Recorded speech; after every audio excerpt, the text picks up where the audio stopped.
BJP, Telugu Desam, Janasena పార్టీల కూటమి ప్రభుత్వం పాలన వలన ప్రజలు అనేక సమస్యలతో సతమతమవుతున్నారని, కూటమి ప్రభుత్వ పాలన చాలా దారుణంగా ఉందని ఉదయగిరి నియోజకవర్గ కాంగ్రెస్ పార్టీ ఇన్ఛార్జ్ సోము అనిల్ కుమార్ రెడ్డి అన్నారు.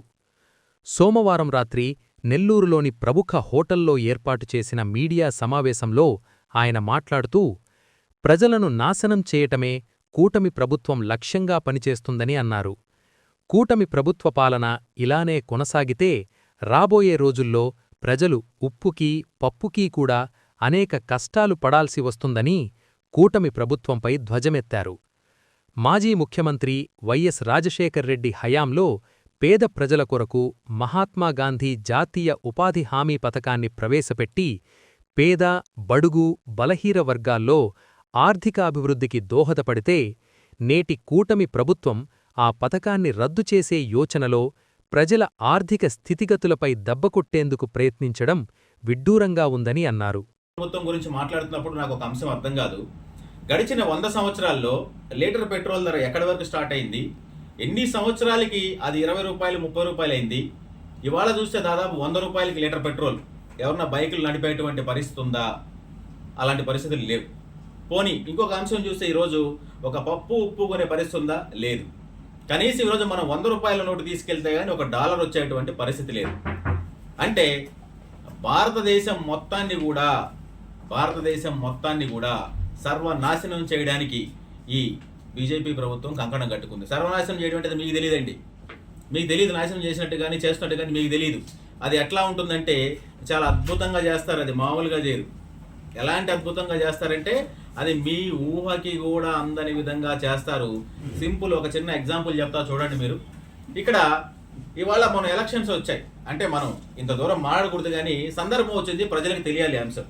రేపు పొద్దున మనకి ఏ బీహార్లోనో కాశ్మీర్లోనో ఎలక్షన్స్ వస్తున్నాయంటే ఓ బాంబు వెళ్ళిద్ది, ఆ పరిస్థితి వెళ్ళిపోయేసేసేసి ఆయన ఒక టెంపుల్కి వెళ్ళిపోతాడు, సనాతన ధర్మం అని చెప్పేసి. ప్రజలందరూ కూడా ఏంటంటే ఇప్పుడు మాత్రం బీజేపీ ప్రభుత్వం వచ్చిన తర్వాత మాత్రమే మనకి దేవుళ్ళు ఉన్నారు, సరే దేవుళ్ళు ఉన్నారు, మనం భక్తిగా మొక్కుందాం, రోజు పూజలు చేసుకుందాం, భోంచేయిద్దాం, మనం భోజనాలు మానేసేద్దాం, ఫుడ్ అవసరం లేదు మనకి, ఇంకా నిత్యావసర సరుకులు అవసరం లేదు, రెవెన్యూ అవసరం లేదు, జాబ్స్ అవసరం లేదు, ప్రశాంతంగా ఓన్లీ పూజ చేసుకొని బతికేద్దాం. అందరూ తెలుసండి.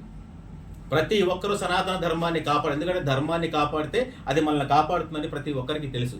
కానీ ఈ యొక్క బలహీనతని మీరు అడ్డం పెట్టుకొని, ఈరోజు ఈ ప్రభుత్వాల యొక్క బలహీనతను అడ్డం పెట్టుకొని మిగిలిన పార్టీల మీద దుమ్ము జల్లుతూ, మిగిలిన పార్టీ మీద బురద జల్లుతూ మీరు ముందుకు పోతున్నారు. ఇది చాలా దారుణమైనటువంటి చర్య. చిన్న ఎగ్జాంపుల్, ఎక్కడా కూడా కాంగ్రెస్ పార్టీ తీసుకొచ్చినటువంటి లేదా మహాత్మా గాంధీ లాంటి, ఈరోజు కరెన్సీ నోటు మీద మనం మహాత్మా గాంధీ ఫోటో కాక ఇంకొక ఫోటో చూసేటువంటి పరిస్థితి ఉందా? చూడగలమండి. మనం చిన్నప్పటి నుంచి స్కూల్కి వెళ్ళి ఏం నేర్చుకున్నాం, ఏం పాఠాలు నేర్చుకున్నాం, ఇదంతటిని కూడా ఇది కాదు, ఇది తీసేద్దాం, తుడిపేద్దాం అంటే అది ఒక వ్యక్తి వల్ల కాదు. ఎందుకంటే ఈరోజు ప్రకృతి అనేది, నేచర్ అనేది ప్రతిదాన్ని చూస్తుంది. మీరు ఓట్ల చోరీ చేసినట్టుగా, ఓట్ల చోరీ చాలా అద్భుతంగా చేస్తున్నారు, ఓట్ల చోరీ చేసినట్టుగా ఎప్పుడు జీవితాంతం కూడా మీరు అనుకున్నది జరగదు. అలాంటి పరిస్థితులు ముందు కుదరవు. ఒక టైం, దేనికైనా ఒక టైం ఉంటుంది, అది ప్రభుత్వానికైనా మనిషికైనా. అలా చూస్తే ఈరోజు మహాత్మా గాంధీ యొక్క ప్రోగ్రామ్ని గొప్ప చీఫ్ మినిస్టర్ మన ఆంధ్రప్రదేశ్లో చెప్పుకునేటువంటి గ్రేట్ డాక్టర్ రాజశేఖర్ రెడ్డి గారు. మరి రాజశేఖర్ రెడ్డి గారు ఈ పథకాన్ని సెంట్రల్లో ఉన్నటువంటి ఆనాటి మన్మోహన్ సింగ్ ఇలాంటి గొప్ప వాళ్ళు లేకపోతే, ఈరోజు పివి నరసింహారావు కావచ్చు, మన్మోహన్ సింగ్ ఇలాంటి వాళ్ళు లేకపోతే భారతదేశ ఆర్థిక పరిస్థితి సర్వనాశనం అయిపోయింది. ప్రపంచానికి తెలిసి ఈ విషయం. పోనీ వాళ్ళు చేసినటువంటి ప్రాజెక్ట్స్ కావచ్చు, ఆర్థిక విధానాలు కావచ్చు, వీటి తర్వాత మీరు కొత్తగా ఏమైనా చేశారేమో చెప్పండి. మొత్తం పాడు చేసింది తప్ప. అలాంటి మన్మోహన్ సింగ్ గారిని, సోనియా గాంధీ గారిని ఒప్పించి ఈరోజు రాజశేఖర్ రెడ్డి గారు అనంతపూర్లో ఆ రోజు ఈ యొక్క జాతీయ గ్రామీణ ఉపాధి పథకాన్ని తీసుకొచ్చి మనకి ఇంప్లిమెంట్ చేసి ప్రతి ఒక్కరు కూడా 200 పని దినాలు ఉండాలి, నెలలో ఖచ్చితంగా 15 పని దినాలు ఉండాలి, ఇలాంటివన్నీ తీసుకొస్తే ఈరోజు బీజేపీ ప్రభుత్వం మొత్తాన్ని తీసేసి దాన్ని సున్నాకి తీసుకొచ్చి ప్రజల్ని, పబ్లిక్ని పనికిరాని వాళ్ళలాగా చేసేసి సర్వనాశనం చేయడానికి ఈరోజు కేంద్ర ప్రభుత్వం కంకణం కట్టుకుంది.